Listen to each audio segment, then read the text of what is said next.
All right, so like ready to dive into a time when AI went from barely understanding a chessboard to like totally outsmarting Oh grandmasters. yeah, we're talking about those big wins. And it wasn't just about programmers, showing off. It Hmm. really got people thinking about, like, what does it even mean to be intelligent? Yeah, And where's all this AI stuff headed next? totally. So to like really get this, we've got to start with the legends, right?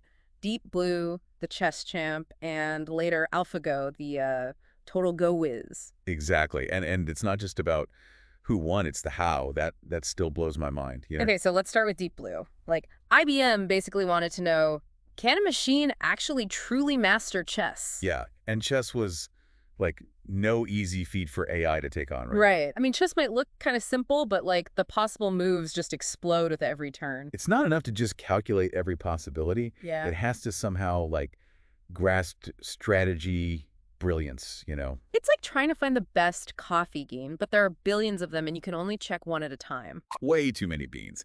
And before Deep Blue, there was Deep Thought, which, fun fact, they had to rename it. Oh, why is that? Well, let's just say it became more famous than a certain adult film with a similar name. Huh. Okay, well, we'll save that story for another time. So, Deep Thought might have had a name change, but it paved the way.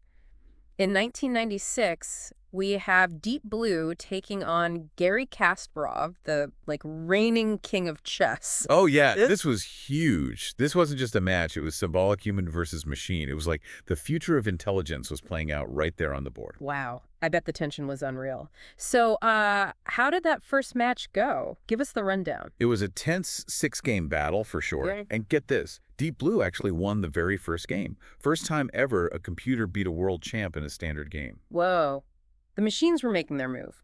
But what about the overall match? Did Deep Blue take the whole thing? Kasparov, he was at the top of his game. He came back strong and won the match 4 to Deep Blue's 1 with 2 draws. Okay, so round one goes to the human, but they didn't just give up on Deep Blue, did they? Not a chance.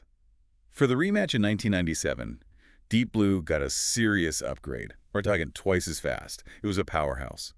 And the world was captivated, especially with like $1 million on the line. High stakes. Okay, so round two, Deep Blue 2.0 versus Kasparov. Who wins? Deep Blue didn't just win, it made history. 2 wins for Deep Blue, 3 draws, and Kasparov, the world champ, was defeated. Wow. Can't even imagine what Kasparov was going through after that loss, especially after his win the year before. What was his reaction? It's almost as fascinating as the matches themselves. At first, he was just amazed by Deep Blue's play. Then came accusations of, cheating, which IBM denied. And there was even talk about Deep Blue showing superior intelligence because of a bug in its code. Wait, a bug made the machine smarter. How's that even possible? Right.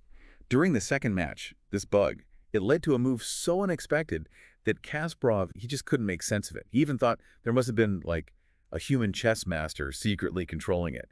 Made people wonder, can you actually program a computer to be, like, creative? Or does that only come from, experiencing the world like humans do? It really makes you think.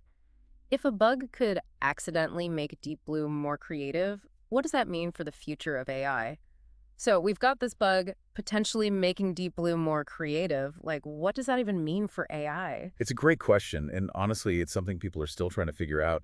But, as groundbreaking as Deep Blue was, it almost kind of pales in comparison to what came next. You're talking about AlphaGo, right? The AI that took on like the ancient game of Go. Exactly. Go. It's just on a whole other level of complexity compared to chess.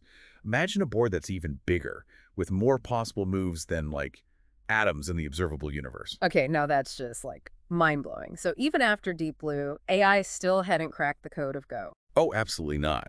For years, even the best Go programs were stuck at, like, an amateur level. The sheer number of possibilities just overwhelmed traditional AI approaches. Okay, so enter AlphaGo. Who created this thing and what made it so different? AlphaGo was the brainchild of Google DeepMind, and it was a game changer for sure. Instead of just, like, brute force calculations like Deep Blue, AlphaGo, it used this combination of machine learning and something called a neural network.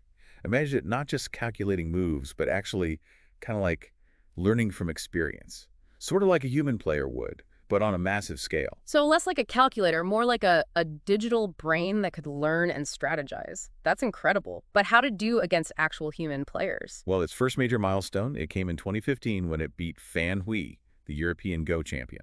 That's impressive. Was Fan Wei, like, top in the world? While he wasn't a world champion, this win was huge because AlphaGo played him on a full-size board, no handicaps, something no AI had ever done in Go. It was a sign AlphaGo was onto something big. Okay, so the AI is starting to make waves, but I'm guessing the real test was still to come. Absolutely. In 2016, AlphaGo faced off against Lisa Tall, one of the world's absolute best Go players. It was a 5-game match, had the whole world watching. I remember that. It was like the ultimate showdown. Human genius versus artificial intelligence. And the result, AlphaGo won, 4 games to 1. Even AI experts were shocked. They hadn't expected such a, dominant performance. It was really a watershed moment that showed just how powerful this new kind of AI could be. So the AI takes the crown. What was the reaction from the Go community? Did they just, like, despair at being outmatched by a machine?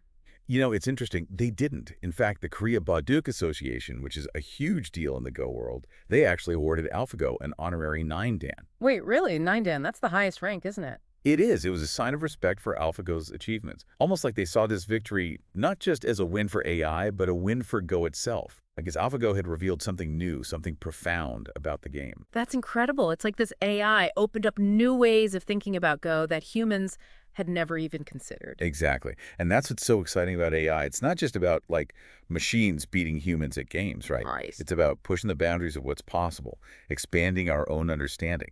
And AlphaGo, it didn't stop there. Oh, what happened next? Well, Google DeepMind, they kept going. They developed even more powerful versions, AlphaGo Zero and AlphaZero. Even more powerful. How? What set these new versions apart was that they learned purely by playing against themselves. No human data, no looking at past games, just pure self-learning. So they were like bootstrapping themselves to even higher levels of skill. Exactly. AlphaGo Zero, for example, it beat the version that defeated Lee Sedol with a perfect 100-0 score. Wow. And AlphaZero, what did it accomplish? AlphaZero took things even further. It didn't just master Go, it mastered chess and shogi, another incredibly complex game, all at superhuman levels. And remember, it did all of this without any human input on the rules or strategies. So this AI was becoming like a multi-game champion, all by teaching itself.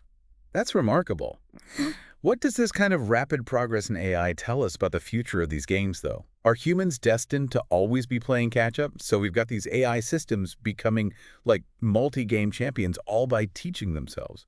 It's remarkable, but it does make you wonder about the future of these games, Are humans destined to always be playing catch-up? It's a question a lot of people are asking, yeah. Right. Some might see it as a loss for human players, but I think it's more of a shift in perspective, Instead of just competing against AI, we can use it as a partner, a tool to explore and understand these games in ways we never could before. So instead of being intimidated by this, like, super powerful opponent, we should embrace it. Yeah. Kind of like having the world's best chess or Go tutor at your fingertips. Exactly. Think of all the insights we can glean from analyzing how these AI systems play, the strategies they come up with. The moves we might never have even considered. Mm-hmm. It's like they're showing us, like, hidden depths in these ancient games. Like AI is revealing there's always more to learn, even in games that have been around for centuries. Right.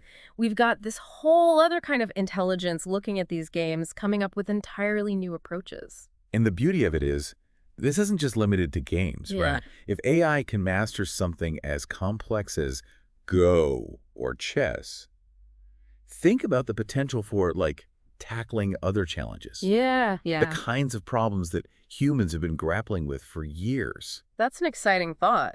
If we can harness this power, who knows what we might accomplish? Yeah. It really opens up a world of possibilities. It does. When you look at Deep Blue and AlphaGo, the common thread isn't just about AI winning games. It's about demonstrating that what we once thought was impossible, well, maybe it isn't. Right. But it also makes us confront some big questions, Yeah. What does it really mean to be intelligent? How will AI change the way we work and live? These systems are pushing us to rethink our place in the world. It's a future full of potential, but also a lot of unknowns. A little daunting, maybe, but also incredibly exciting. Absolutely. But if there's one thing we can learn from the stories of Deep Blue and AlphaGo, it's that we shouldn't fear AI, but embrace it. Okay. Approach it with curiosity, a willingness to learn and adapt. Who knows what incredible breakthroughs are just around the corner? And maybe, just maybe, AI might even help us unlock the secrets of our own intelligence someday. Now, wouldn't that be something? That's all the time we have for today. We'll be back next time with another deep dive.